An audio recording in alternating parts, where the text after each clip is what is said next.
Les vraies voix Sud Radio, 17h-19h, Philippe David.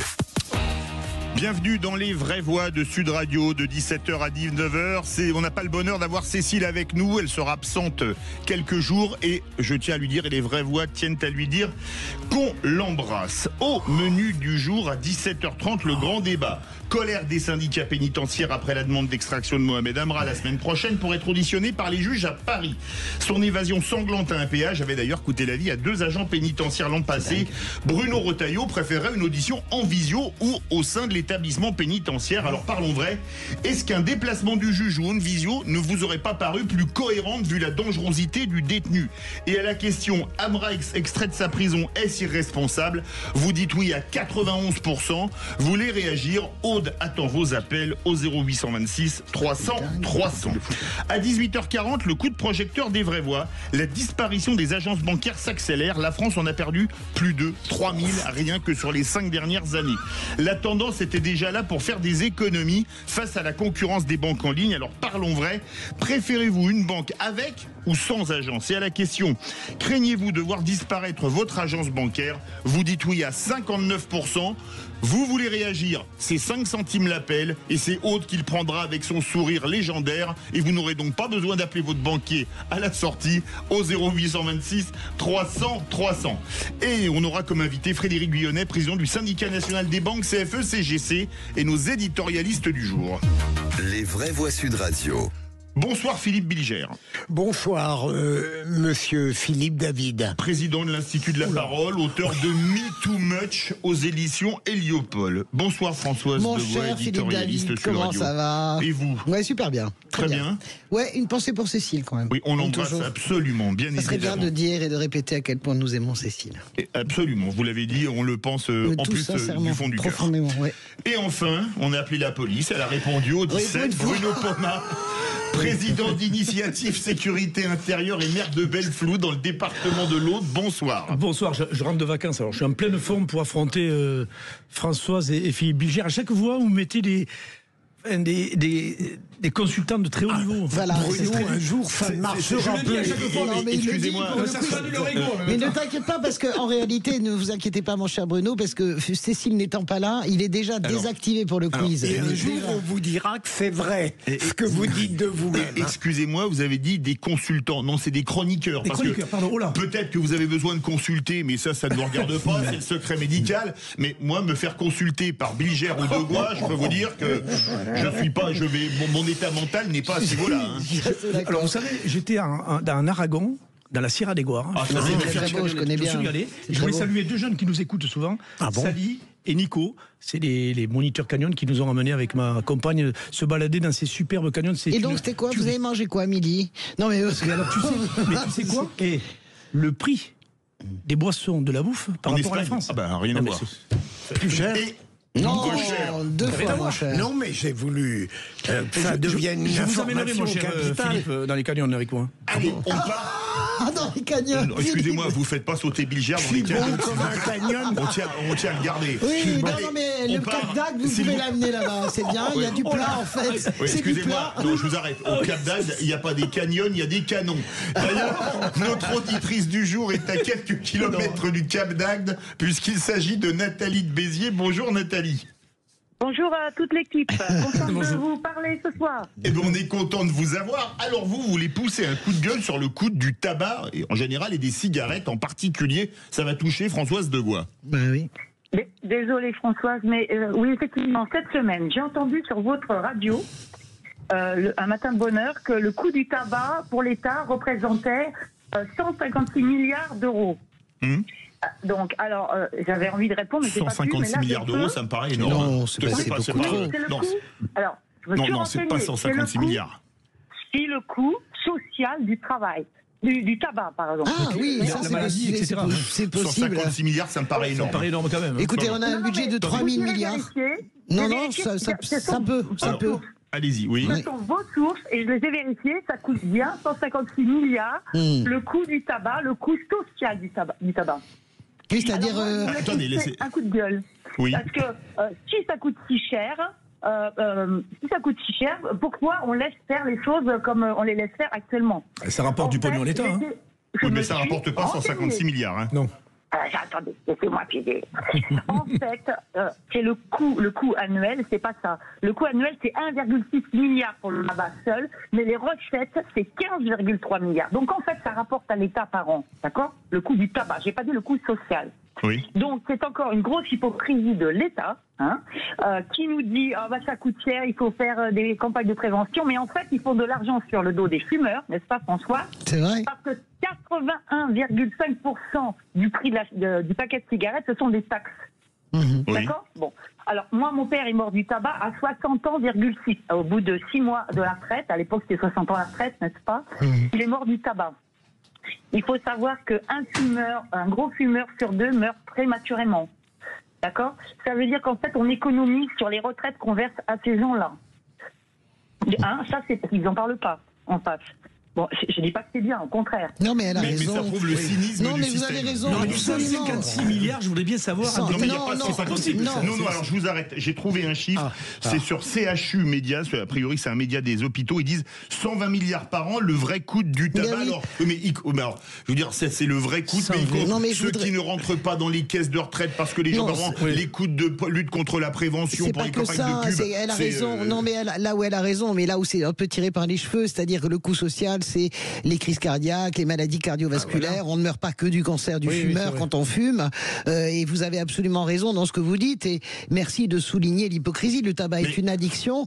Vous allez à Rome, vous payez le même paquet de cigarettes 5,50 €. Oui. Donc cherchez l'erreur. Au lieu de 15 en France. Merci beaucoup Nathalie. On vous retrouve tout à l'heure. Vous êtes notre auditrice du jour pour réagir au grand débat et évidemment au qui c'est qui l'a dit.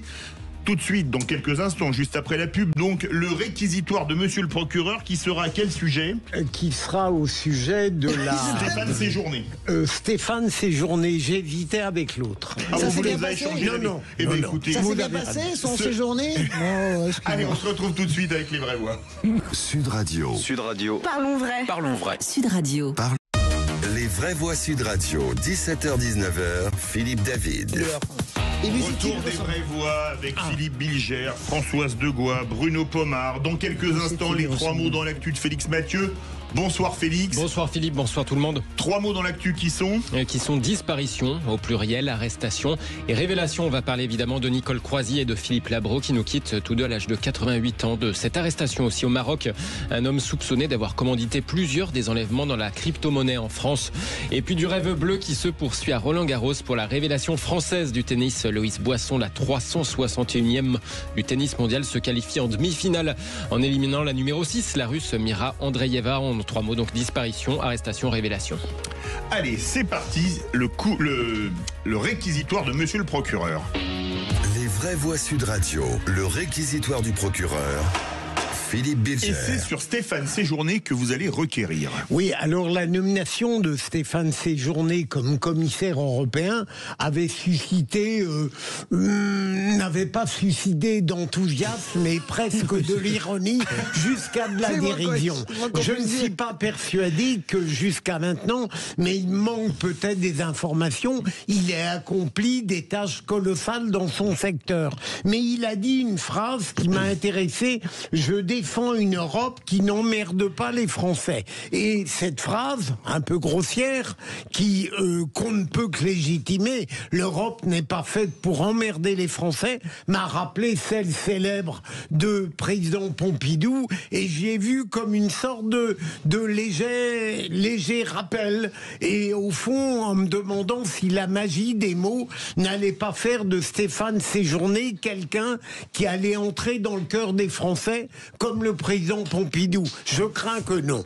Mais c'est un sujet parfaitement dérisoire par rapport à tout ce dont on m'a dit. Françoise Degois, il faut être franc que la métaphore Pompidou-Séjourné, je l'avais jamais imaginé. Non, moi non plus. Et ça n'est pas un petit sujet, parce que c'est le sujet qui nous tue tous, c'est-à-dire la communication à outrance. On va piquer des phrases. Il y en a un, Macron, ça a été son grand truc. Maintenant, il a un peu arrêté, mais Emmanuel Macron allait piquer du De Gaulle, allait piquer François Mitterrand, etc. On a les Jeanne d'Arc, etc., etc. enfin des postures. Moi, je suis d'accord avec vous. En plus, il est grotesque en réalité, parce que d'abord, c'est pas vrai. L'Europe, c'est un tout. Vous n'allez pas décider parce que vous êtes commissaire européen de nationalité française que vous allez, comment dirais-je, protéger les Français de décisions et de directives européennes qui peuvent être contraignantes. Et puis, je suis d'accord avec vous. D'abord, n'est pas Pompidou qui veut, parce que c'était ça, en fait, votre première idée. Et Pompidou pouvait se le permettre. Il faut voir le chemin de Pompidou. Moi, j'adore Georges Pompidou. Alors, en tant que femme de gauche, peut-être j'aurais pas dit, mais j'adore Georges Pompidou. J'adore sa personnalité, j'adore ses racines, j'adore son goût immodéré pour l'art contemporain, sa sophistication de l'esprit. Le fait qu'il ait écrit une anthologie de la poésie française. J'allais vous le dire. C'est-à-dire que ça, c'est absolument sublime. C'est très difficile. Premier ministre, record à Matignon. Oui. Le Concorde, c'est lui. Je rappelle quand même, le TGV, le lancement du TGV, c'est lui. Et donc, cet homme est un peu oublié pour moi. Merci d'en reparler parce que j'aime cet homme. Bruno Pomar. Il venait de la ruralité, lui, Pompidou, un natif de Montmoudif. Oui, un personnage. Oui, mais ça fait partie de ces grandes personnalités politiques que nous avons eues dans notre pays. Mais ces journées, quoi. Il a été ministre des Affaires étrangères. Il n'a pas cassé deux pattes à un canard. Mais il n'est pas resté longtemps en plus. Ni trois d'ailleurs. Oui, d'ailleurs, les canards, il n'y en a que deux. Pour rappeler. Vous êtes sûr, la fille qui compte dans cette Oui, c'est ça. Non, mais c'est vrai. Non, mais c'est le ridicule. Donc, on lui a filé un Marocain. Il est commissaire. Il doit gagner 20 000 € par mois, et tant mieux pour lui. Et il sort des conneries en plus. Formidable. Mais au moins, c'est sûr qu'avec la police, c'est brut de décoffrage. Sud Radio, parlons vrai. C'est écrit sur les murs. Oui, Bruno, il parle vrai. Excusez-moi, monsieur Bilger. Tout de suite, les 3 mots dans l'actu.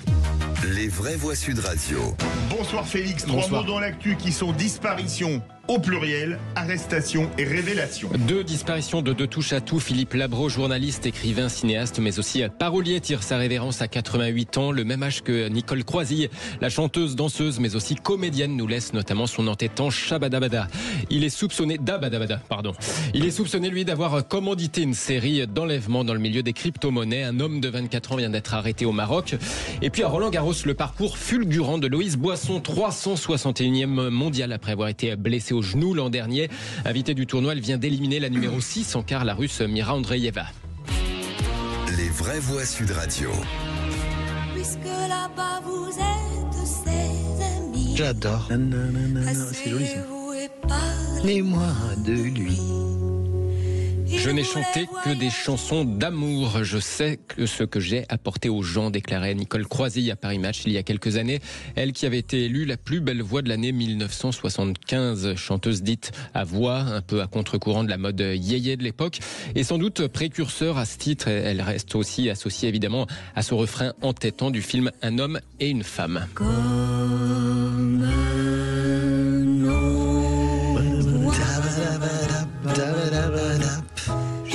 J'adore. Non mais sérieux. Avec le mythique thème d'un homme et une femme, Nicole Croisille nous laisse un air inoubliable ancré dans nos mémoires, écrit la ministre de la Culture, Rachida Dati, qui rend hommage à une artiste qui avait du talent dans tous les arts et tous les styles. On va faire un tour de table rapidement. Philippe Bilger, vous aimiez Nicole Croisille? J'aimais bien la première, chanson. Parlez-moi de lui.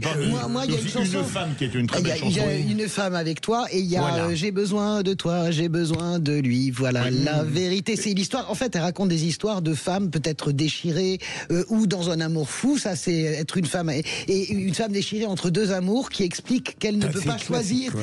Non, mais c'est très beau. Je ne sais pas si vous l'avez. J'ai besoin de toi, j'ai besoin de lui. Voilà la vérité. J'ai besoin de toi. Elle avait aussi un gros tube en anglais qui était une chanson de film sous le nom de Tuesday Jackson qui était I Never Leave You. Non, tout simplement monument de la chanson française, quoi. C'est vrai. Au même titre que Labro comme journaliste et comme grand patron de presse. C'est dommage qu'on ne parle pas d'une disparition encore plus importante, Pierre Nora. Oui, mais c'était hier, absolument. L'historien, c'était hier, avant-hier. J'aurais dû en parler quand Françoise est là, parce qu'elle me comprend. Bien sûr, oui. On sait de quoi on parle tous les deux. On n'en a pas parlé du tout, effectivement. C'est vrai. Et on a appris aujourd'hui la disparition d'un immense homme de médias, de littérature et de chansons. Philippe Labro qui tire sa révérence au même âge d'ailleurs que Nicole Croisille, 88 ans. Sa vie romanesque le conduisit très jeune parmi les premiers reporters français à Dallas, au Texas, après l'assassinat de John Kennedy, comme il s'en souvenait auprès du Point. Je le voyais à travers mes vitres, tout en conduisant, que le pays, peu à peu, prenait conscience de l'événement et du deuil.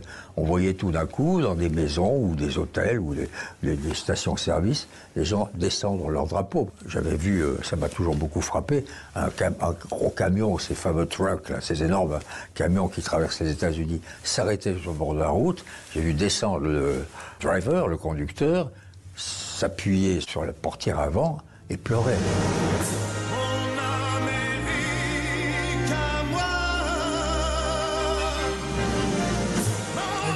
La voix de Johnny Hallyday, pour lequel Philippe Labro avait écrit les paroles notamment de cette chanson Mon Amérique à moi.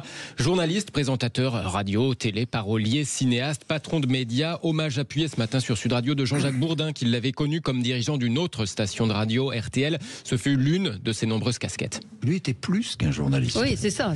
Parce que, pardon, il a quand même réalisé 7 films, et pas n'importe lequel. Rive Ville apparent, par exemple, avec Trintignant, L'Alpagueur, avec Belmondo, Rive droite, Rive gauche, avec Nathalie Baye et Depardieu. Il avait une idole, c'était Jean-Pierre Melville. Et il ne cessait de parler de Melville. Jean-Jacques Bourdin avec Valérie Expert et Gilles Gansman ce matin. Dans l'info, en plus de 18h40, de 18h10, on va en reparler avec Jacques Pessis de Sud Radio, qu'il a bien connu. C'était un autodidacte, et comme disait Diderot de son personnage, c'était un homme orchestre. Il savait tout faire. Il savait tout faire. Il a traversé le siècle, en plus, depuis la mort de Kennedy. Moi, j'ai eu la chance pendant des années de faire son émission, l'émission qu'il faisait d'ailleurs sur C8, et c'était vraiment génial. Il faisait des émissions. Courageux de vous prendre. Hein. Ouais, non, mais moi j'adorais. Et alors, c'est vachement marrant que Jean-Jacques parle de Melville, parce qu'en réalité, tout le temps, il y a tout le temps un moment donné où il parlait de Melville, qui est un réalisateur hors norme, énorme et vénère. Et moi, j'aimais beaucoup. Il était presque, comment vous dire, il y avait un truc aristocratique chez Philippe Labro, parce qu'il y a une chose dont je voudrais dire, il était beau, il avait une beauté, on aurait dit, il avait un peu un empereur il avait un peu un profil de pièce romaine d'empereur. Il était très beau. Et puis il ne faut pas oublier, c'est D8 avec Bolloré. Oui, Direct 8, absolument. Et malheureusement, l'Arcom, elle a fini de sa carrière quelque part de journaliste qui était. Et dans les clés, samedi à 21h, dans les Jacques Pessis, vendredi à 21h, il y aura la rediffusion des clés d'une vie de Jacques Pessis avec Philippe Labro, et ce sera bien évidemment sur Sud Radio. Deuxième mot, Félix, arrestation, celle d'un franco-marocain soupçonné d'avoir commandité des enlèvements dans le milieu des crypto-monnaies. Arrestation au Maroc annoncée par Gérald Darmanin. Je remercie sincèrement le Maroc pour cette arrestation qui montre l'excellente coopération judiciaire entre nos deux pays, en particulier contre la criminalité organisée, écrit le garde des Sceaux. Badis Mohamed Hamid Bajiou était recherché par la justice française. Il faisait l'objet d'une notice rouge d'Interpol. Et pour du lourd, je cite, arrestation, enlèvement, séquestration, détention arbitraire d'otages pour obtenir l'exécution d'un ordre ou d'une condition commis en bande organisée. Rien que ça. Troisième mot, révélation, avec ce parcours impressionnant de Loïs Boisson à Roland-Garros. Et elle revient de loin à la 361e mondiale. Âgée de 22 ans, elle était classée 150e il y a un peu plus d'un an, mais une blessure au genou l'avait brutalement arrêtée. 361e donc, et elle vient de se qualifier en quart à Roland-Garros, en demi. Elle vient de se qualifier pour les demi demain. Elle bat la 6e mondiale, la Russe Mira Andreeva. C'est fait. Loïs Boisson qui avait été invité à Roland-Garros et qui va donc se retrouver à affronter demain l'américaine Coco Gauff, la 2e mondiale cette fois. Un mot, ça fait au moins 40 ans qu'une joueuse classée aussi bas dans le classement WTA n'était pas arrivée en demi-finale d'un grand chelem. Le contrat est déjà largement rempli. Elle est très bonne, elle a un coup droit dévastateur. Et puis elle était menée 3-0 second 7, ce qui montre qu'elle a... J'en ferai mon tour de table, coup de cœur, mais on laissera parler Philippe David, parce que le petit vénard là que vous voyez avec la chemise orange rayée, qu'est-ce qui s'est passé cet après-midi? Il était à Roland-Garros, il a assisté au match. Le privilégié. Ah ouais, non, c'est super. C'était franchement génial. Non, elle est incroyable. Elle a un coup droit, mais non, c'est surtout son mental, je suis d'accord avec Philippe. On sent que c'est la nana qui de toute façon n'a pas la peur de gagner. Voilà, elle ose tout, point. La race des champions, c'est ça. On est capable d'être blessé et puis de revenir au plus haut niveau, c'est ça. Franchement, Bruno, vous êtes en pleine forme. C'est fort ce qu'il vient de dire. Ça enfonce pas une phobie. Non, c'est super. Moi, ça crée des valeurs. Moi, ça m'a ouvert un point de réflexion. Excusez-moi. Tu viens de m'ouvrir un point de réflexion majeur. Non, parce que je me suis dit, en disant race, ça peut être mal interprété. Je serai vous, je ferai attention parce qu'il était instructeur au Rennes et si vous ouvrez la boîte à gifles, vous êtes mal. Je préfère vous on a il est bienveillant. Allez, tout de suite.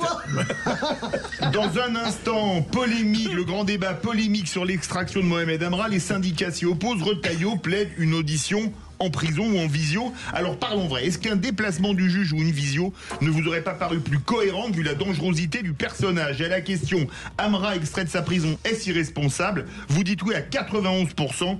Vous voulez réagir? Le 0826 300 300. Avec nous, quelqu'un qu'on aime beaucoup, Wilfried Fonck, secrétaire national du syndicat pénitentiaire UFAP-UNSA. Bonsoir. Bonsoir Philippe. Question cash, réponse cash. Est-ce que ces transferts ont encore un sens avec les nouvelles technologies? Alors, est-ce que les extractions ont toujours du sens? Ma foi, oui. Après, c'est surtout qu'il faut savoir faire preuve de discernement en fonction du profil et surtout de la dangerosité de l'individu. Allez, on se retrouve dans quelques instants. Sud Radio. Sud Radio. Parlons vrai. Parlons vrai. Sud Radio. Parlons vrai. Les vraies voix Sud Radio, 17h-19h, Philippe David. Retour des vraies voix avec Philippe Bilger, Françoise Degois, Bruno Pomar. C'est l'heure du grand débat du jour. Les vraies voix Sud Radio, le grand débat du jour. Et colère des syndicats pénitentiaires après la demande d'extraction de Mohamed Amra la semaine prochaine pour être auditionné par des juges à Paris. Son évasion sanglante au péage d'Incarville avait coûté la vie à 2 agents pénitentiaires l'an passé. Bruno Retailleau préférait une audition en visio ou dans la prison. Alors parlons vrai, est-ce que vu le coût et les risques de ce transfèrement, puisque ce serait de Condé-sur-Sarthe à Paris, aller-retour et par voie terrestre bien évidemment, ça vous paraîtrait pas quand même un peu risqué et surtout un peu cher? Et à la question, Amra extrait de sa prison, est-ce irresponsable? Vous dites oui à 91%. Vous voulez réagir? Aude attend vos appels au 0826 300 300 avec nous. Wilfried Fonck, secrétaire national du syndicat pénitentiaire UFAP-UNSA. On fait un tour de table. Philippe Bilger. On ne discute pas, me semble-t-il, l'obligation à un moment donné, tout de même, d'avoir un interrogatoire entre le mis en examen et le magistrat instructeur. Je veux dire physique, parce que d'aucuns évoquent la visio partout, ce qui serait absurde. Mais la discussion porte sur les modalités techniques ou bien le respect des règles traditionnelles. Alors peut-être vais-je être minoritaire, j'ai bien conscience de toutes les difficultés techniques, les frais que vous avez évoqués, Bruno, un ensemble de choses. Moi, ce qui me gêne, mais peut-être est-ce totalement discutable, c'est que devant la malfaisance criminelle, devant le double assassinat, devant les moyens de l'État, eh bien, en quelque sorte, nos règles nécessaires et ordinaires sont en train de plier. Et je n'ose imaginer ce que demain donnera si on continue cette criminalité qui peut être atroce, pire que celle qu'a commise Amra. Moi, ce qui me fait très peur, c'est qu'en définitive, c'est la criminalité qui nous gouverne, avec cette nécessité technique que tout le monde semble valider. Françoise Degois. Eh bien, écoutez, il vient de me convaincre, Philippe Bilger, parce que je me dis, errare et humanum est, persévérare et diabolicum. Mais c'est pas ça. Le sujet, vous voyez, peut-être ce pauvre mythique. Mais donc, j'étais et de cultiver aussi. Je suis pas juste hypermnésique, en fait. Ça, c'est mon coup droit à sortir. Non, mais je vais jusqu'au bout. C'est-à-dire que ma première réaction, elle est une réaction de ce qu'on appelle le bon sens. C'est pour ça que je me bats toujours contre cette expression un peu débile, parce que le bon sens, mais le bon sens, ça fait faire beaucoup de conneries. Et en fait, non, mais là, le bon sens, c'est pourquoi est-ce qu'à la limite, le magistrat se déplace pas, etc. Mais quand même, l'argument de Philippe, parce que je voulais l'entendre in vivo, en fait, in situ, son argument est très fort. En fait, ce qu'il dit, ce que vous dites, m'a convaincu. C'est d'ailleurs, est-ce que on doit nous ratiociner notre manière de rendre la justice, de mener des interrogatoires parce que on a été terrorisé à un momentum par un délinquant, un criminel, un criminel XY. Il m'a convaincu. Je pense que c'est bien de mettre tous les moyens pour montrer aux criminels qu'on ne plie pas. Bruno Pomar. Alors le bon sens va parler. Ben oui, excusez-moi, cher Françoise. Si. Moi, je suis un pragmatique. D'abord, je connais un peu le domaine de la sécurité pour en avoir fait tellement toute ma vie. Mais je trouve que c'est tout simplement du bon sens des autorités de dire qu'à un moment donné, compte tenu du profil personnel, je suis pas d'accord, je suis pas contre ce que tu dis, Philippe, le fait que des magistrats peuvent voir des criminels. Mais là, on a affaire pas à un criminel, traditionnel, le voyou traditionnel. On a affaire à un tueur sanguinaire, quelqu'un qui a démontré à la dernière extraction que, évidemment, il avait réussi à faire tuer deux agents pénitentiaires. Donc, je pense qu'il faut prendre les mesures. Et ça, pour moi, c'est du pragmatisme. C'est du terrain pur. Je dis, est-ce qu'on a besoin de déplacer 40 gars du GIGN, à mon avis, plus un hélico, à travers 150 ou 200 km, il va y avoir 300 ou 400 policiers, gendarmes qui vont être dispatchés surtout pour montrer, se relever où on est tombé, en fait. C'est ce que je comprends. Françoise, excuse-moi. Le juge, ça ferait une voiture pour y aller. Tu l'as dit avant, pourquoi on n'escorte pas la dame si elle a peur de son tribunal vers la prison? Pourquoi elle aurait peur? C'est pas parce qu'elle a peur. Non, mais je te dis ça. Pourquoi la dame, elle aurait peur? C'est quand même intéressant. Parce qu'on reste dans cette tradition de la justice qu'on considère qu'on veut voir le présumé. Parce que ça a du sens. Si ça a du sens, alors ça, là, moi, je suis pas d'accord. Je pense à mes copains qui prennent des risques sur le terrain. Je ne pense à rien d'autre, ma chère Françoise. Alors, il y en a un qui a des copains qui prennent des risques, parfois jusqu'à en mourir. C'est Wilfried Fonck, secrétaire national du syndicat pénitentiaire UFAP-UNSA. Qu'est-ce que vous voulez répondre aux vraies voix, Wilfried Fonck? Vous êtes plutôt bilgériste ou pomme-artiste? Eh ben, écoutez, je vais faire un petit peu un entre-deux. Vous faites du en même temps. Il a bien raison. Non, ouais, c'est très à la mode depuis quelques années.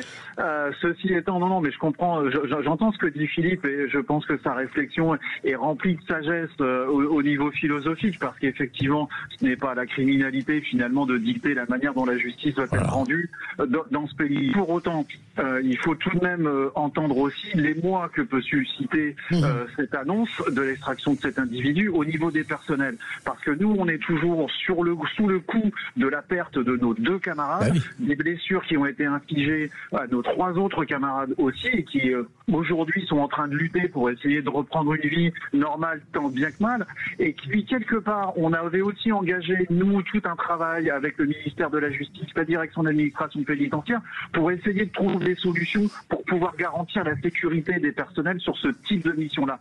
Et effectivement, la visioconférence en fait partie. Effectivement, le déplacement du magistrat sur le lieu même de la détention en font partie. Et quelque part aujourd'hui, c'est l'individu qui est à l'origine de toute cette réflexion-là qui vient s'asseoir dessus. Et nous, on ne peut pas accepter ce genre de choses. C'est pas du tout acceptable pour le coup, parce que on pense toujours aux familles qui ont été touchées par ça. Et puis aujourd'hui, c'est eux. Demain, ce sera qui?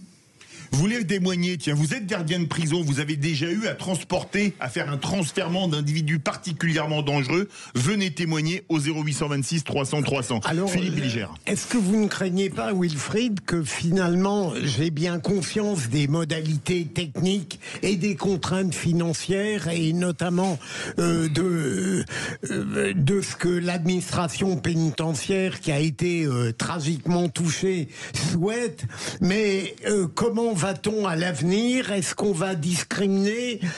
Un tel a commis un double assassinat, il faudra que le juge vienne le voir dans sa cellule, et d'autres criminels qui n'auront pas commis des choses tellement moins graves, on les gardera dans le processus ordinaire. Moi, je crois qu'en plus de ce que j'évoquais tout à l'heure, l'État qui se laisse maîtriser par une criminalité parce qu'elle était impitoyable et parce que l'État a failli dans la protection qu'il devait assurer, je crains qu'on aboutisse demain à un processus et un délitement absolu sur beaucoup de plans. Mais non, mais regardez, Philippe, l'affaire Amra, c'est l'exemple même. Alors on sait qu'au ministère de la Justice, vous avez les ERIS, ces fameuses équipes, un groupe d'intervention carrément très compétent qui assure les transferts très tendus.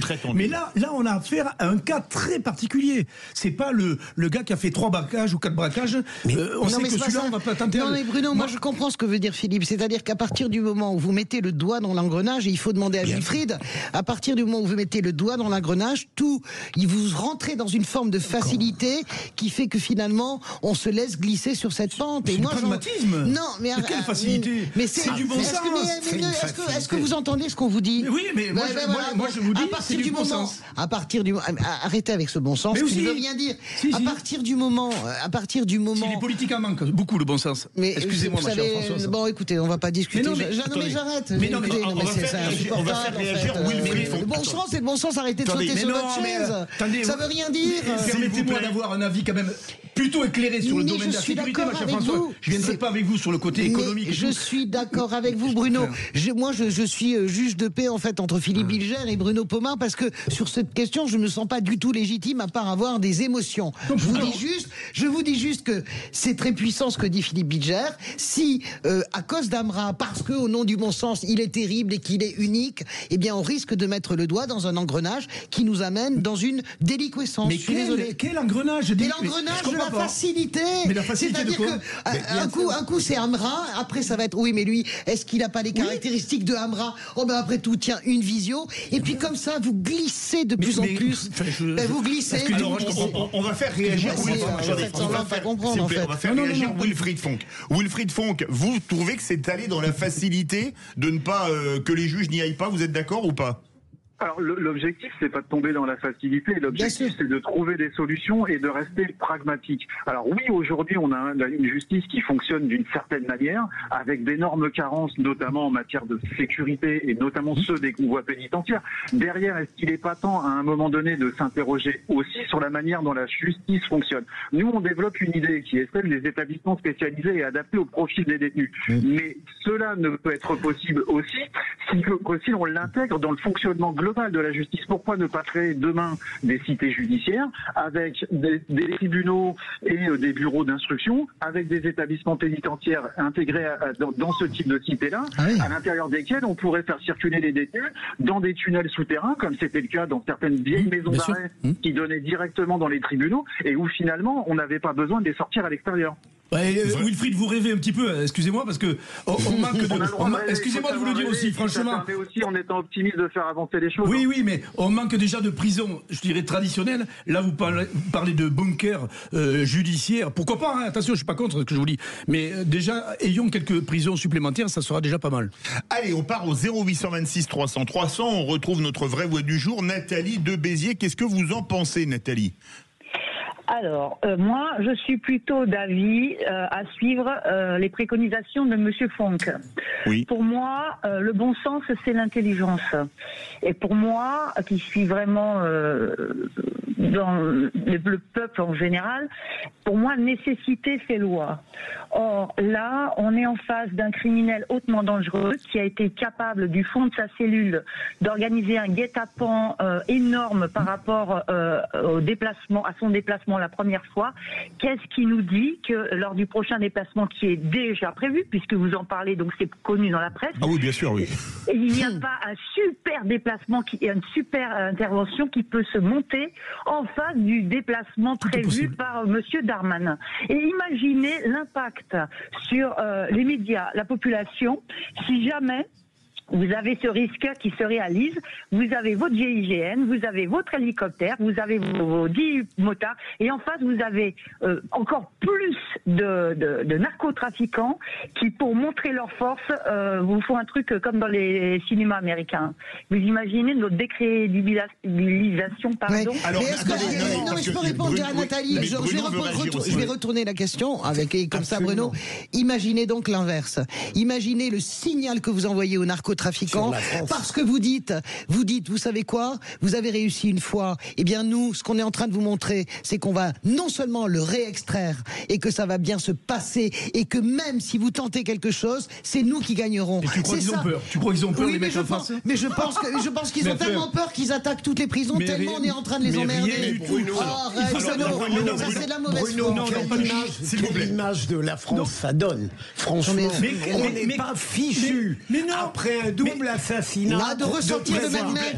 Mais les amis, regardez, s'il vous plaît. Regardez Bruno répondre. Merci. Oui. Regardez le sondage, tout simplement. Mais je m'en fous, c'est des benets, alors. Non, mais les gens qui ont voté, c'est des benets. Laissez-le parler. Mais non, c'est insupportable. Laissez-le répondre. Franchement, François, c'est pas moi, c'est lui qui arrête d'interrompre.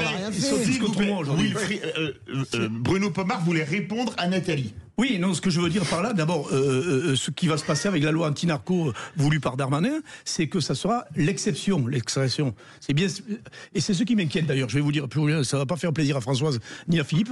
On dit dans ce que donne la loi, l'application sera la norme, c'est-à-dire on va faire de la visio, on va faire des choses comme ça. Parce que ce sera des centres pénitentiaires. Encore une fois, on laisse une porte en disant l'extraction sera possible. Moi, je vous dis ce que je pense, et c'est que mon avis. je suis peut-être un bourrin dans ma pensée. Moi, je pense à la sécurité de mes copains du RAID, du GIGN, des policiers traditionnels qui sont sur le terrain tous les jours déjà à souffrir avec les missions qu'ils ont à faire. De faire ce genre de transfert, je trouve que c'est complètement inutile et ça coûte du fric. Même pas le fric, c'est le risque que prennent nos policiers et nos gendarmes. Wilfried Fong, vous êtes d'accord avec ça ?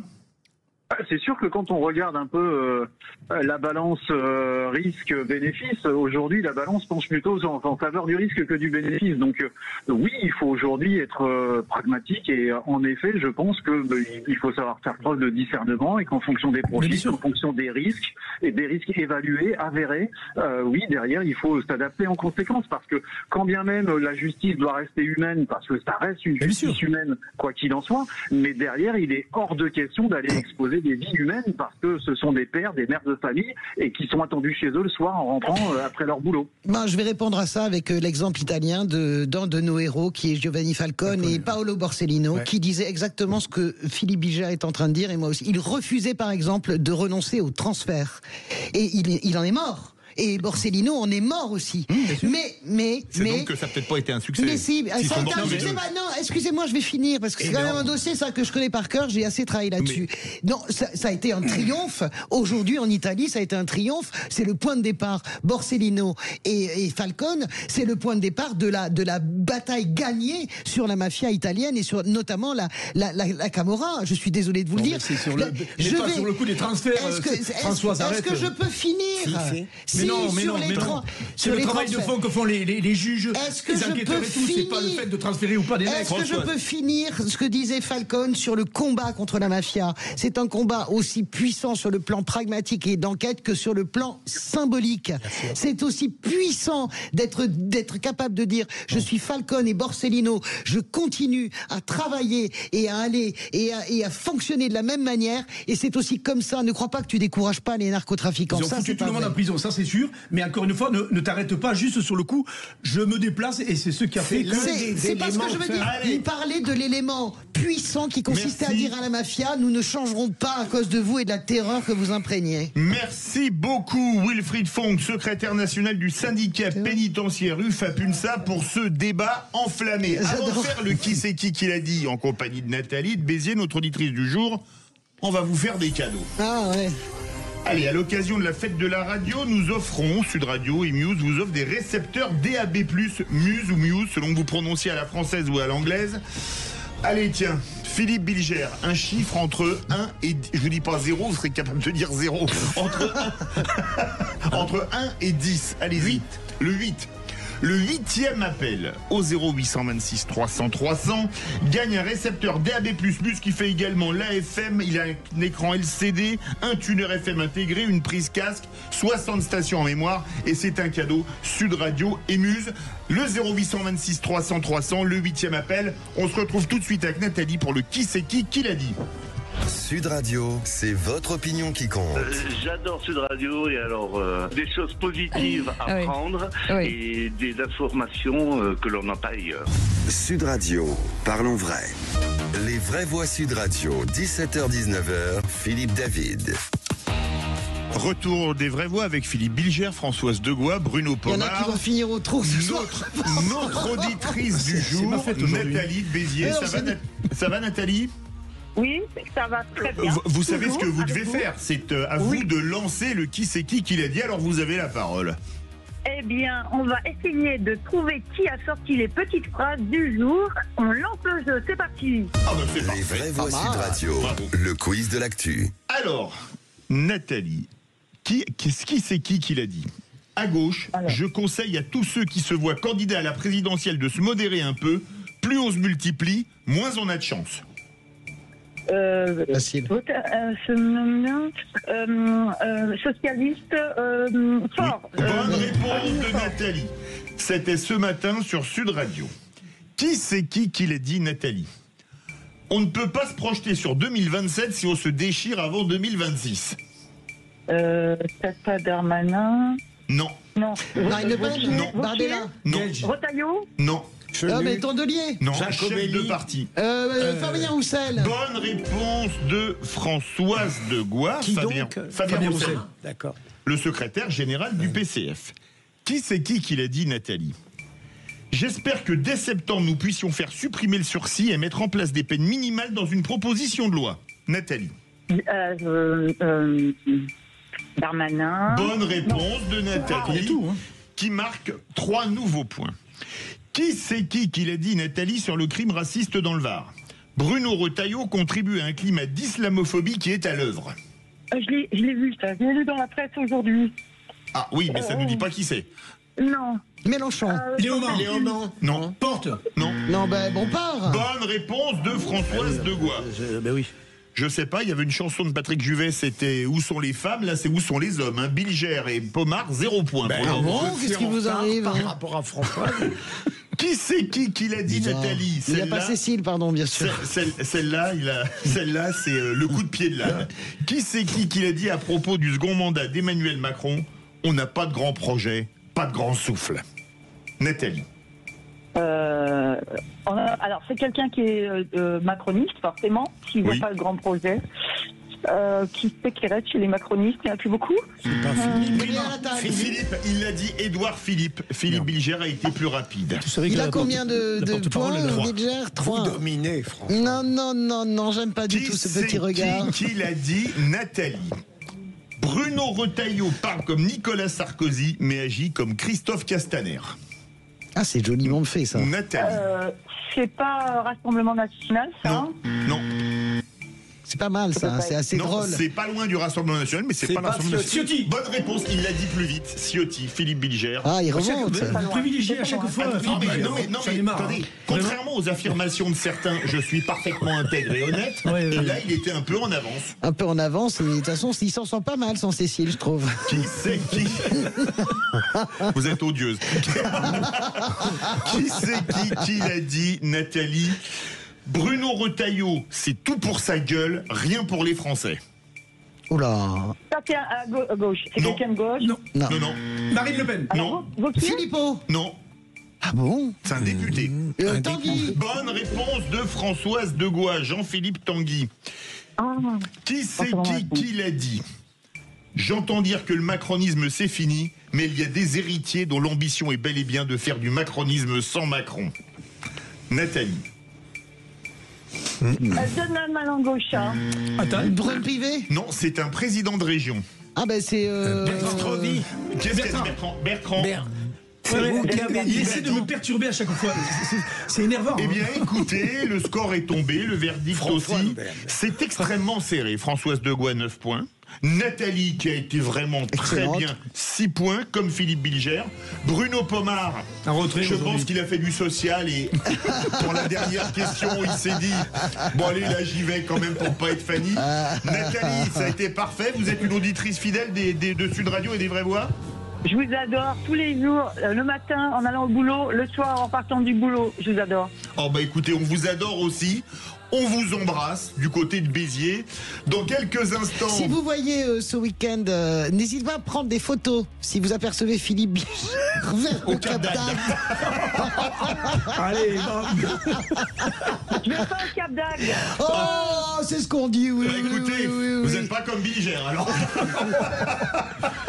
On va finir le costume. Le costume. Allez, Nathalie, on vous embrasse. Bisous. Et on vous remercie. Dans quelques instants, on aura le répondeur. C'est Sébastien de Bretagne, qui travaille dans la sécurité, qui va témoigner. Et mon coup de gueule va être contre le complotisme footballistique. Restez bien avec nous, on les vraies voix. Sud Radio. Sud Radio. Parlons vrai. Parlons vrai. Sud Radio. Les vraies voix Sud Radio, 17h-19h, Philippe David. Retour des vraies voix avec Philippe Bilger, Françoise Degois, Bruno Pomard en forme après cette première heure qu'on qualifiera de musclé. Viril mais correct. Oui, c'était un bon match de rugby, pas truqué, pas acheté comme celui du PSG. Vous allez vous faire atomiser dans quelques minutes, faites attention. Je suis d'accord avec Françoise. Ouais, c'était très sympa. On peut se poser des questions. Allez, on écoute tout de suite le répondeur du jour et ça va toucher notamment Bruno Pomard. Bonjour, donc je suis Sébastien Rioux. J'ai été portier en discothèque pendant 14 ans, dans 6 établissements différents en Bretagne. J'ai vécu des choses extrêmement violentes. Je me suis fait tirer dessus au 22 long rifle. J'ai reçu des éclats de plomb au visage. J'ai été menacé avec un 9 mm, un taser, Un point américain. La sécurité est devenue un métier à risque et nous n'avons aucun moyen de défense. Beaucoup de patrons ferment les yeux car ils veulent simplement faire du chiffre, même si ça met la vie de leurs agents en danger. J'ai décidé d'arrêter ce métier il y a 2 semaines, après 14 ans, car je n'en peux plus de cette violence. Terrible témoignage, hein. Au 0826 300 300, Philippe Bilger. Ça, je veux bien croire que la fonction, il est portier, c'est ça. Dans boîte de nuit. En boîte de nuit, oui.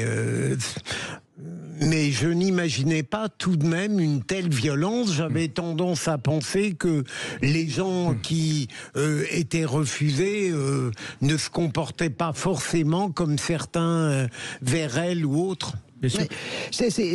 Bruno, juste je fais, parce que c'est quand même votre spécialité. Non.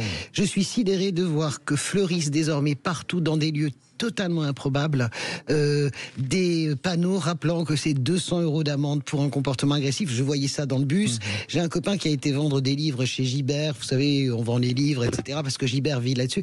Eh bien, il m'a dit, c'est incroyable, il y a une affiche à l'intérieur qui dit comportement agressif. Si jamais les gens considèrent que votre livre n'est pas repris assez cher, eh bien, vous êtes expulsé et vous êtes banni à vie. Etc. Non, mais il y a quelque chose vraiment d'extrêmement troublant en réalité dans ce que vient de dire, comment dirais-je, notre auditeur. Oui, vraiment, ça me brise quand même le cœur. Alors, le message était long, on l'a un peu coupé, qui était en Bretagne, donc théoriquement pas la région la plus violente. Non, mais ce que je veux dire, c'est que ça se multiplie partout. C'est pas de la violence, en fait, c'est de la... Enfin, s'ils se prennent des coups de balle de long rifle... Lui, c'est de la violence, mais j'élargissais en disant qu'il y a quand même, sur la base du savoir-vivre, d'une certaine manière, et des réactions agressives disproportionnées. Mais pour continuer dans ce que tu dis, Françoise, dans les aéroports, tu l'entends maintenant. Attention de ne pas vous en prendre aux gens, aux agents, c'est vrai, je crois que le métier de la sécurité rapprochée, ça représente plus de 200 000 personnes en France.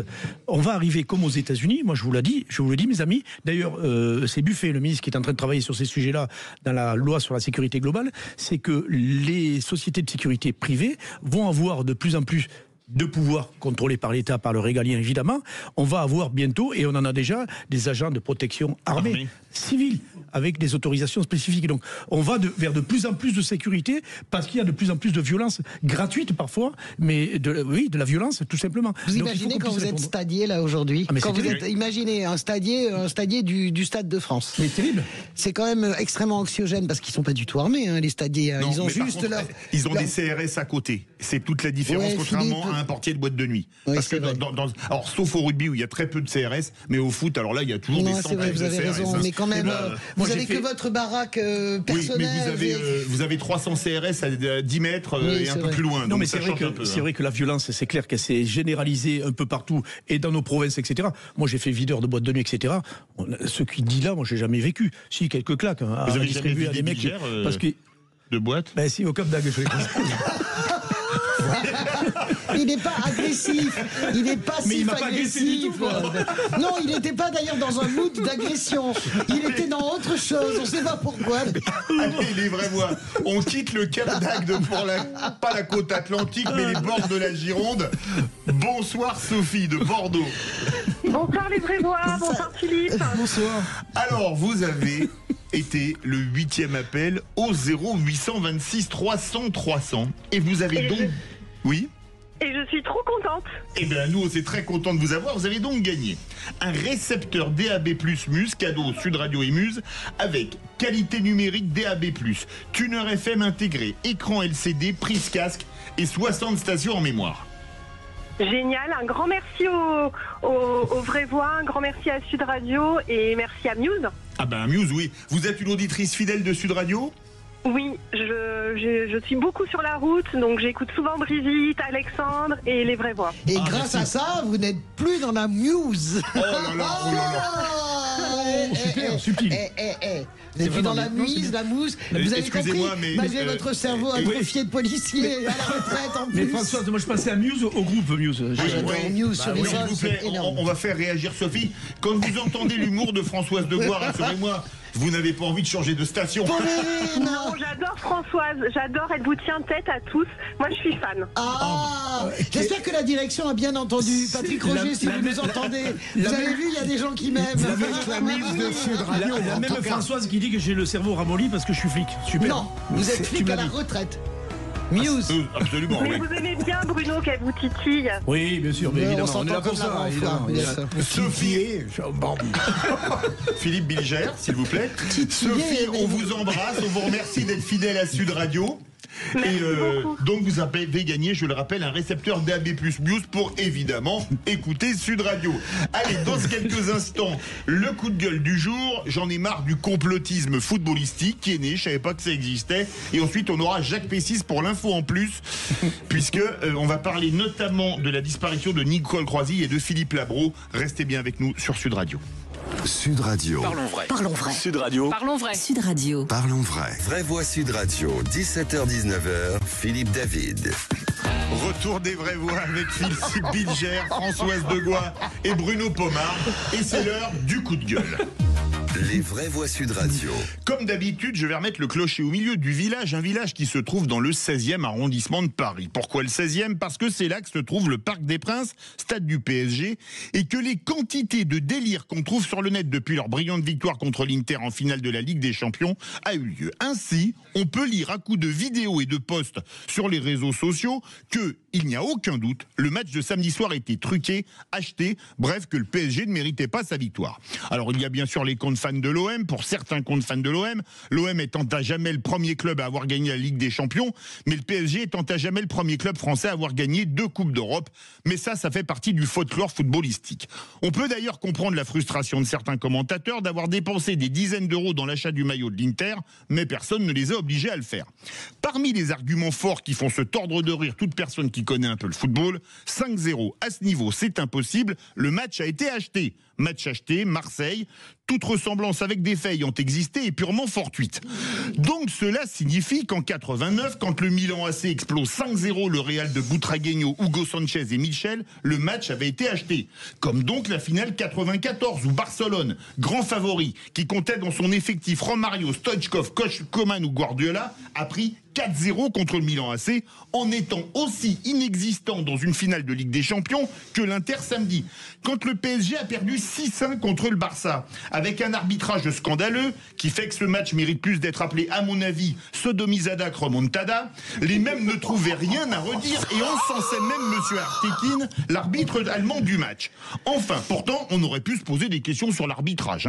Enfin, quitte à être ridicule, lorsque le Brésil a pris 7-1 à domicile lors de la Coupe du Monde 2014 en demi-finale, en prenant 4 buts en 6 minutes. 4 buts en 6 minutes en milieu de première période. Il faut en déduire que les Allemands avaient acheté les Brésiliens pour se faire humilier devant leur public en demi-finale de Coupe du Monde. Mais bien sûr, tous ces gens disent qu'ils ont des preuves et que ça va sortir.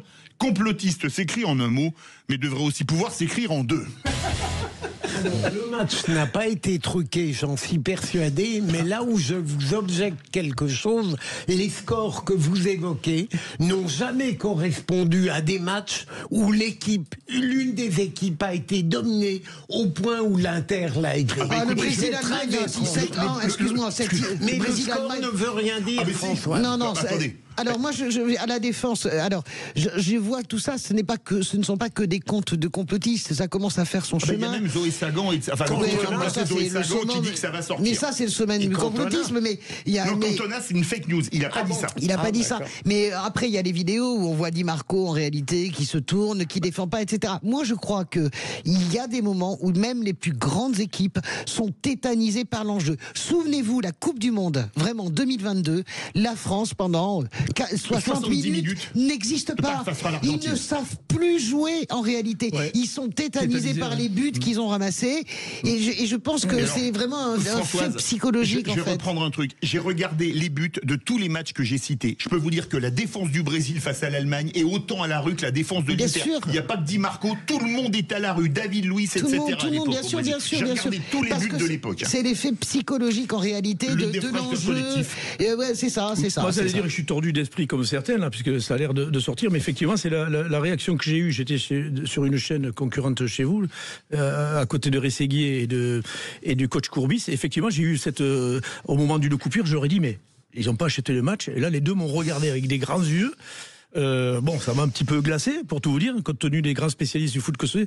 Mais effectivement, on peut se poser la question. Alors, maintenant, si effectivement, prendre 2 buts d'entrée comme ça ratatine complètement l'équipe, ça peut le faire, effectivement. Est-ce qu'on peut se poser des questions sur les soupçons de... Mais on a un autre argument, Philippe, c'est que le président du PSG n'est pas un homme honnête.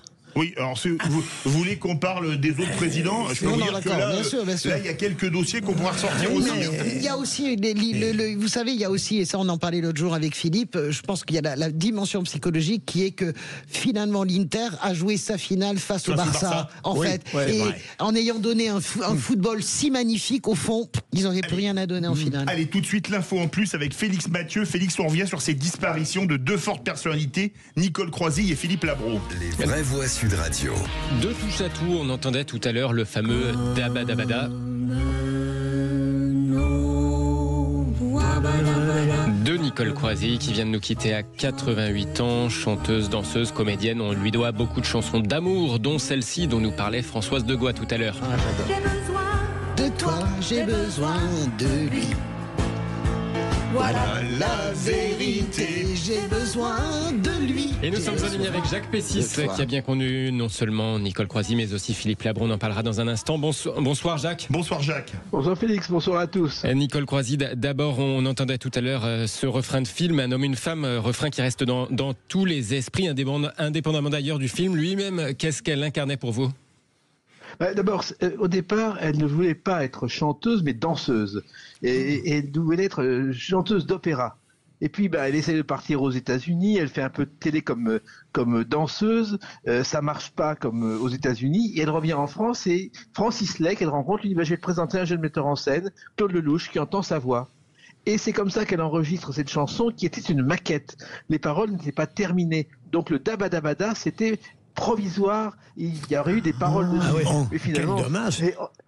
Oui, mais les résultats, on l'a gardé et c'est devenu un classique. Mais Françoise, les chansons que vous évoquez, c'est ce qui a permis la véritable popularité de Nicole Croisille. Parce qu'au départ, elle était une chanteuse avec une voix exceptionnelle, mais le grand public, avec Parlez-moi de lui, avec toutes les chansons qu'elle a faites, mais ça s'est vendu à des millions d'exemplaires, ce qu'elle n'imaginait pas au début. Ce qui l'intéressait, c'était vraiment le jazz. Elle passait ses nuits dans les clubs de jazz. C'était la danse classique. Elle a quand même dansé dans le corps de ballet du Bourgeois Gentilhomme à la Comédie Française quand elle a débuté.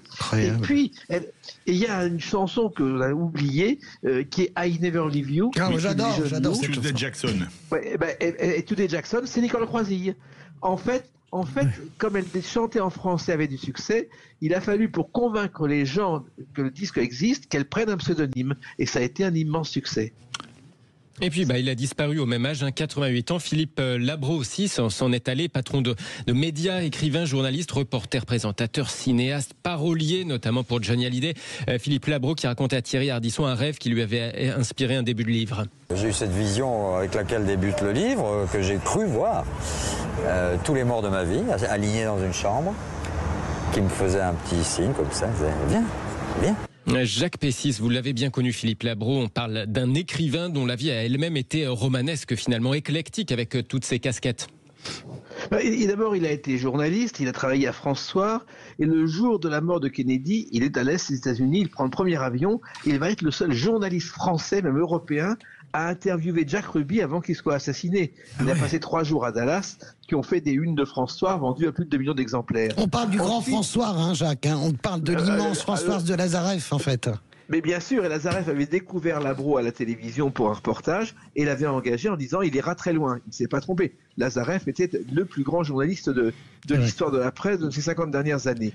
Et puis, il se trouve qu'il devient copain avec Jean-Pierre Melville, cinéaste bien connu, et Melville va lui apprendre les secrets du cinéma. Et c'est comme ça que Labro va avoir envie d'écrire des films et de les réaliser. Et tout peut arriver, le premier film qu'il tourne et qui a été un grand succès, il est un jour à Montpellier, où il découvre un coiffeur qui l'abuse beaucoup. Il dit viens tourner une séquence dans mon film, et c'est comme ça qu'il a découvert Fabrice Lucchini. Exactement. Il y avait un côté. Jacques, vous vouliez nous dire un mot également vous avez appris la disparition aujourd'hui d'une autre personnalité décidément qui a joué un rôle important dans la carrière notamment de Sylvie Vartan. Oui, parce qu'il se trouve qu'en plus, Philippe Labro a écrit des chansons pour Johnny et que Sylvie Vartan a débuté grâce à Frankie Jordan dans Panne d'essence, un duo quand elle avait 16 ans. Frankie Jordan, c'est Claude Benzaken qui nous a quittés aujourd'hui également, qui a été celui qui a sauvé le rock en France quand personne ne voulait plus entendre parler. Il a fait une émission de radio avec le préfet de police et il a sauvé le rock qui devait être interdit par la préfecture. Merci beaucoup Jacques Pessis, la mémoire de Sud Radio qu'on a toujours beaucoup de plaisir à avoir. Et d'ailleurs, les clés d'une vie où Jacques, vous aviez reçu Philippe Labro, seront rediffusées vendredi à 21h sur Sud Radio. Merci beaucoup. Exactement. Jacques Pessis. Merci à vous. Merci, bonne soirée à tous. Merci. Dans quelques instants, les tours de table de l'actualité des vraies voix. On est très en retard, on y va. Parlez-moi de lui. Il vous parle de toi. Comment va sa vie? Dans ces pays lointains. Sud Radio. Sud Radio. Parlons vrai. Parlons vrai. Sud Radio. Parlons vrai. Les vraies voix Sud Radio, 17h-19h, Philippe David. Retour des vraies voix avec Philippe Bilger, Françoise Degois, Bruno Pomar. C'est l'heure du tour de table de l'actualité. Apporte-moi seulement de quoi lire. C'est un bon livre. Très mauvais, quelle importance? Bon, je peux pas vous laisser dire ça parce que si ma grand-mère avait des roues, ça serait un autobus. Il a lu un livre dans sa vie et il fallait que ça tombe sur celui-là. Comment vous dire? J'en ai rien à foutre. De l'actualité. Et Philippe Bilger, nous avons quelque chose à foutre de votre tour de table sur la Russie. Oui, alors, la Russie, comme l'a dit Le Monde, a pris des gifles. En réalité, l'Ukraine a mené contre les offensives conventionnelles de la Russie une guerre qui est qualifiée d'atypique. Il y a notamment les attaques de drones qui ont détruit une partie de l'aviation. Vous connaissez ça mieux que moi. Des gros bombardiers, par la destruction quasi totale d'un pont qui était capital pour la Russie. Donc l'Ukraine n'est pas morte. Hein. Ils ont une intelligence, ils préparaient ça depuis des mois. Et donc on peut espérer que ce pays envahi tiennent jusqu'au bout. C'est extraordinaire, c'est atypique, c'est asymétrique en fait. C'est la guerre asymétrique, c'est-à-dire que vous avez l'armée russe et vous avez la capacité de combattre en réalité des Ukrainiens. C'est assez fascinant et je pense que j'entends des gens qui crient en disant il faut pas énerver Poutine, en gros attention, la bombe nucléaire. Eh bien c'est le contraire, ils mettent du rapport de force. Une réaction rapide dessus? Oui, mais on reste sur une guerre traditionnelle, ce qu'on a vécu en 39-45, c'est-à-dire on se bat sur le front avec des armes. La seule nouveauté, je dirais, c'est ces fameux drones qui font beaucoup de dégâts. Après, on n'utilisera jamais, on le voit bien, les armes nucléaires. Heureusement d'ailleurs. Heureusement d'ailleurs. Oui, mais heureusement d'ailleurs, mais en attendant, c'est quand même triste parce qu'il y a des milliers de morts toutes les semaines. C'est clair. Françoise Degois, vous c'est beaucoup plus léger. Oui, Loïs Boisson, parce qu'elle nous réjouit le cœur, parce que en réalité, vous savez, ça fait quand même Yannick Noah, victoire 83. Vous imaginez quand même depuis combien de temps on n'a pas alors il y a eu un Mini Mauresmo bien sûr qui a gagné également son grand chelem, mais je veux dire par là Marie Pierce aussi. Marie Pierce. Je veux dire par là que Loïs Boisson, ça fait des générations en réalité qu'on annonce une nouvelle génération. Moi j'adorais Caroline Garcia, mais en réalité qui a pris sa retraite, qui a été complètement elle a été complètement un peu brisée par son entraîneur de père avant de recommencer donc avec et Marion Bartoli aussi qui avait gagné Wimbledon. Je suis d'accord avec vous, mais ce que je veux dire, c'est qu'il y avait quand même chez Caroline Garcia une forme de fragilité. Je ne sens pas ça du tout chez Loïs Boisson. Je vois quelqu'un qui ose tout, qui a un mental de champion. Et je vous laisse finir parce que c'est vous qui avez assisté. Et vous avez fait une prémonition dans les tribunes qui a été bonne, justement. Ah oui, quand il y a eu 3-0, qu'elle est revenue à 3-1, j'ai dit aux gens à côté de moi, je dis comme on dit au rugby, la jument n'a pas encore tourné le dos au foin. Et ils sont marrés quand je leur ai expliqué, parce qu'au rugby, quand une équipe est nettement dominée et qu'elle commence à remonter un peu plus, je dis là, la jument n'a pas encore tourné le dos au foin. Vous connaissez cette expression, vous qui êtes du Sud? Oui, c'est raffiné même. Non, mais pour moi, puisque vous dites ça, nous n'oublierons jamais 1984, finale de Roland-Garros. McEnroe-Landel. McEnroe mène 2-7-0. Il est à 5-2 dans le troisième set. Et là, qu'est-ce qui se passe? Ivan Lendl commence la machine. Inoubliable. inoubliable ce match. Et Lindell gagne. Fabuleuse cette Loïs Boisson qui est demi-finaliste. Jamais, depuis au moins 40 ans, une demi-finaliste avait été aussi mal classée et à la elle joue WTA. elle a un très bon service quand elle veut. Un coup droit et un revers slicé. Vous savez, c'est un peu de l'anglais. Slicé. Oui, choper ou slicer. Oui, mais... J'adore ces waf. Oui. Voilà, donc Loïs Boisson, allez Loïs. Elle a déjà gagné le pari, on a déjà rempli le contrat. Demi-finale de Grand Chelem en étant 300e mondial, c'est plus exceptionnel. Un mot là-dessus, sur Loïs Boisson, bravo. Oui, bravo. Encore une fois, c'est une vraie championne qui revient de loin et qui va encore aller plus loin parce que à partir du moment où il commence à réussir et à avoir des performances, ça s'enchaîne tout ça. Elle adore la terre formidable. Depuis toujours. Bien sûr. Le haut niveau, c'est. Et on passe au tour de table de Bruno Pomar. Vous parlez du bateau de la flottille de Gaza. Le voilier humanitaire. Bon, on connaît tous malheureusement cette tragédie. Il faudra qu'on arrive à trouver une réponse à ce qui se passe à Gaza. Sans prendre de position quelconque, c'est pas le sujet. Mais je trouve déplacé que Rima Hassan comme Greta Grunberg se rendent en bateau en nous racontant qu'elles vont amener de l'aide humanitaire. Vous avez la gueule du bateau. C'est un truc qui fait 15 mètres de long. Il doit porter 500 kilos de nourriture, le truc, juste pour l'équipage. Je trouve que c'est déplacé de récupérer cet événement tragique, tout ce qui se passe à Gaza, à travers ces deux personnages. Greta Thunberg, elle a sûrement besoin de peu d'images parce qu'elle s'est totalement effacée avec toutes les conneries qu'elle a racontées. Et Madame Rima Hassan qui continue à dérouler et à se servir, encore une fois, de cette tragédie. Je trouve ça lamentable. Je trouve ça très dangereux, moi, surtout parce que vous rentrez dans une zone où les nerfs sont à vif, vous racontez n'importe quoi. C'est une croisière Instagram, c'est-à-dire que tout le monde se filme. Elle a lancé une alerte reprise par tous les élus insoumis. Attention, nous sommes survolés par des drones israéliens. Jean-Luc Mélenchon a fait une intervention. C'était les eaux grecques, en fait, c'était les drones grecs qui regardaient juste qu'est-ce que c'était. Tout ça est très dangereux parce que vous arrivez dans un lieu et en plus l'aide humanitaire rentre à Gaza. Donc. Allez, merci beaucoup pour ce tour de table rapide. Dans un instant, les agences bancaires disparaissent à grande vitesse. Plus de 3000 fermetures en 5 ans poussées par la concurrence des banques en ligne. Alors, parlons vrai, craignez-vous une banque avec, une banque avec ou sans agence? Et à cette question, craignez-vous de voir disparaître votre agence bancaire? Vous dites oui à 62%. Avec nous, Frédéric Guyonnet, président du syndicat national des banques, CFE-CGC, bonsoir.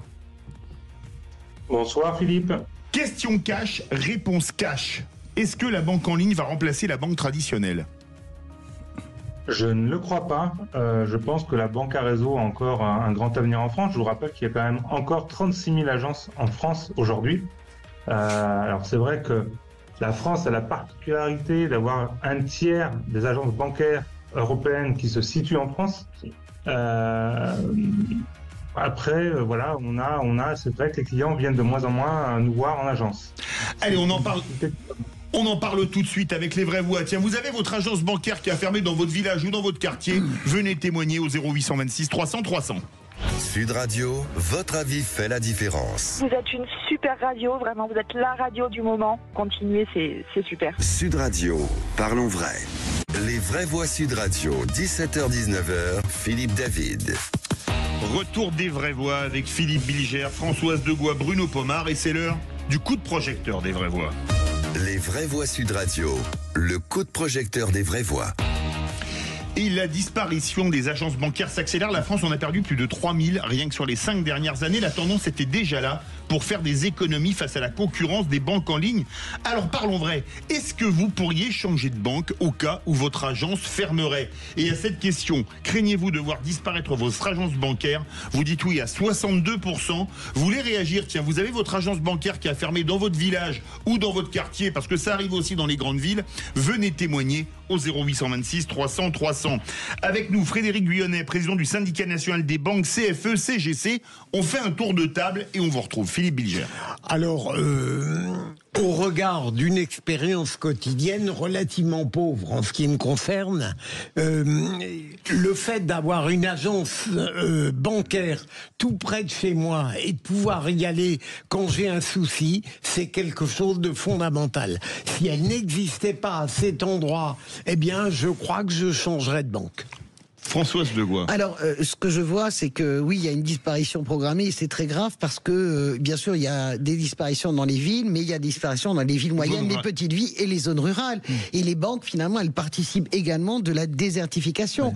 Je pense en plus que ce que je vois de plus en plus se multiplier, moi, la belle première, c'est que il y a le compte en banque traditionnel, il y a une de plus en plus grande difficulté à pouvoir contacter un conseiller, même quand il reste encore une agence bancaire. Moi, je vois dans le centre de Paris, il faut prendre des rendez-vous, c'est très compliqué. En réalité, peut-être que quand ils voient votre numéro s'afficher, ils disent on décroche pas. C'est pas ça. Ce que je veux dire, c'est pas ça. C'est que et du coup, on double avec une banque virtuelle, une banque numérique. Il y a de plus en plus de gens qui ont en fait 2 comptes en banque. Et la troisième chose, c'est que je pense qu'à terme, c'est la disparition du cash en fait qui est annoncée. C'est quand même ça mon sentiment, c'est que à un moment donné, la Chine annonce la disparition du cash pour les années 2030, la disparition des billets. Non, c'est la Suède ou le Danemark qui annonce la disparition véritablement des pièces et des billets. Et ça m'inquiète parce que ça veut dire que finalement votre vie entière est traçable de H à Z. Ah oui. Bon, écoutez, moi je vais vous dire... maire en zone rurale. Oui, de mon petit village, 125 habitants, effectivement, pour nous, c'est désert médical, désert bancaire, qui commence à se profiler, on le voit bien. Et il y a peu de temps, je vous le disais tout à l'heure en antenne, j'ai discuté avec Philippe Val, le président de la Poste, pour lui dire, j'étais en colère en disant, il y en a marre de fermer, que ce soit la banque postale dans un petit village ou une banque quelconque, quelle que soit la marque, on s'en fout, c'est pas la question. Et il m'a dit, alors il m'a expliqué quand même quelque chose de raisonnable. Je veux dire, il m'a dit oui, mais rendez-vous compte que dans certaines postes, donc où il y a la banque postale, il y a 2-3 passages par jour. Donc effectivement, à un moment donné, on peut se poser la question à quoi ça sert. Mais dans nos petits lieux ruraux, on en a besoin parce que les personnes âgées qui vont retirer du cash, ils ont besoin de ça. Peut-être pas nous parce qu'on est plus jeunes et qu'on peut se débrouiller autrement. Tu le disais tout à l'heure, Françoise. Avec l'informatique, etc. Mais c'est vrai que ça pose réellement une question parce qu'il n'y a plus de vivre ensemble, il n'y a plus rien là-dedans. Il n'y a que du business. Frédéric Guyonnet, président du syndicat national des banques CFE-CGC. Qu'est-ce que vous voulez répondre aux vraies voix qui ont trois idées assez complémentaires mais parfois différentes? Non, mais ce que dit Philippe Bilger est intéressant parce que les clients ne viennent plus en agence, ça c'est vrai. Par contre, les clients sont attachés à leur agence bancaire. Elles veulent garder leur agence pour le au cas où j'en aurais besoin. Et on a un vrai rôle de dynamisme de nos campagnes également. Lorsque vous avez une banque de proximité en ruralité, elle est là aussi pour soutenir l'économie locale, les clubs sportifs, etc., etc. Lorsque vous avez des associations, on est également là présent pour des lotos, pour ce genre de choses. Enfin voilà, la banque a un vrai rôle social au niveau du territoire français. D'ailleurs, je remarque aussi qu'il y a une grosse différence dans l'utilisation des banques, que ce soit en métropole, mais aussi par rapport à nos territoires ultramarins ou même insulaires comme la Corse, où là, nous avons des agences bancaires qui ont une grosse fréquentation. Donc voilà, il y a quelques petites différences comme ça. En fait, ça demande du discernement quelque part de la part des responsables de ces banques pour gérer telle agence bancaire est intéressante, même pas rentable, je dis intéressante parce qu'il y a beaucoup de passages, d'autres moins, on la ferme. Est-ce qu'il y a un équilibre qui doit être trouvé? Enfin, je pense à ça. Et moi, je pense en particulièrement à la Poste et à la Banque Postale, qui sont vraiment des banques de proximité. Oui, mais le Crédit Agricole, c'est pareil. Le Crédit Agricole participe complètement du maillage économique du territoire. On est d'accord. La proximité au maximum. Frédéric, c'est surtout effectivement les mutualistes. Il y a une vingtaine d'années, quand on fermait des agences, les banques ne perdaient pas de clients. Aujourd'hui, c'est plus vrai. Quand des agences ferment, il y a une attrition qui est énorme. Moi je reviens sur un peu mon obsession parce que j'extrapole. Je vois très bien que des pays sont en train de prendre cette orientation. Frédéric, est-ce que vous pensez qu'à terme, on ferme les agences? Donc ça veut dire aussi, et ça casse une idée reçue selon lesquelles les banques sont formidablement riches. La réalité, c'est qu'elles subissent la crise elles aussi. Est-ce qu'on va vers la disparition programmée dans 10, 15, 20 ans du cash, tout simplement? Le cash va tenter, oui, effectivement, on a moins d'utilisation du cash depuis la crise Covid pour différentes raisons. Non, mais vous avez vu quand même que la Chine veut l'arrêter et que les pays du Nord veulent. Attends, oui, Frédéric. Pour répondre à Françoise Degois. Oui, il y a la Chine, mais il n'y a pas que la Chine. Il y a d'autres pays, même dans le nord de l'Europe, qui souhaitent arrêter le cash. Mais je voudrais vous poser une question, Frédéric Guyonnet. Les patrons de banque, qu'est-ce qui fait qu'ils ferment une agence plutôt qu'une autre? Parce que, par exemple, on se dit, bon, bah là, c'est la fréquentation. C'est uniquement la fréquentation. Parce que parfois, vous pouvez avoir une agence avec moins de fréquentation, mais plus d'argent en banque aussi. Hein. Parce que les gens sont plus riches, alors, localement. Parce que les gens sont plus riches, voilà. Frédéric Guyonnet, qu'est-ce qui fait la différence? Oui, c'est ça. Effectivement, il y a une question de rentabilité, bien entendu, aussi.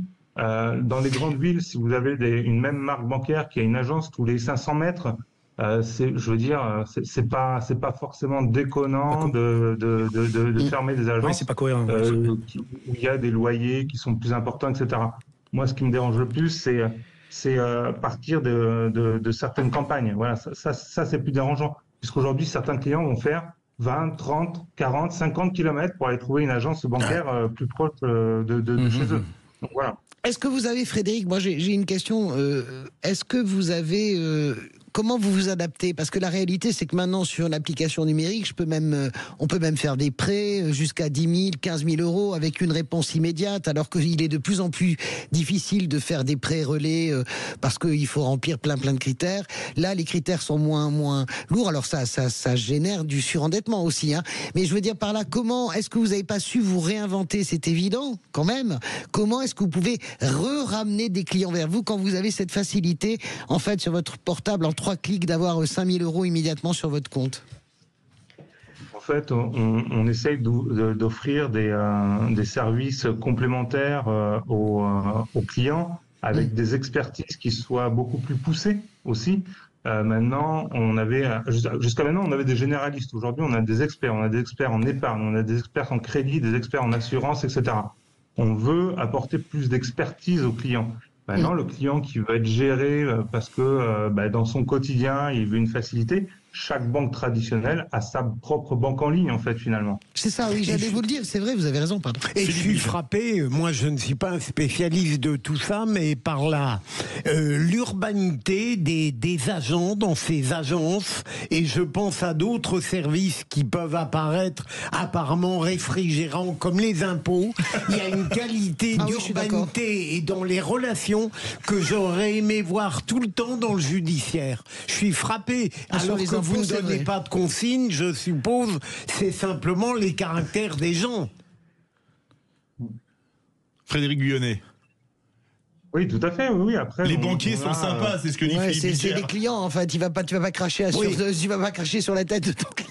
Oh, non, mais il y en a qui sont pas sympas avec leurs clients. C'est très facile de fermer un compte. Frédéric Guyonnet.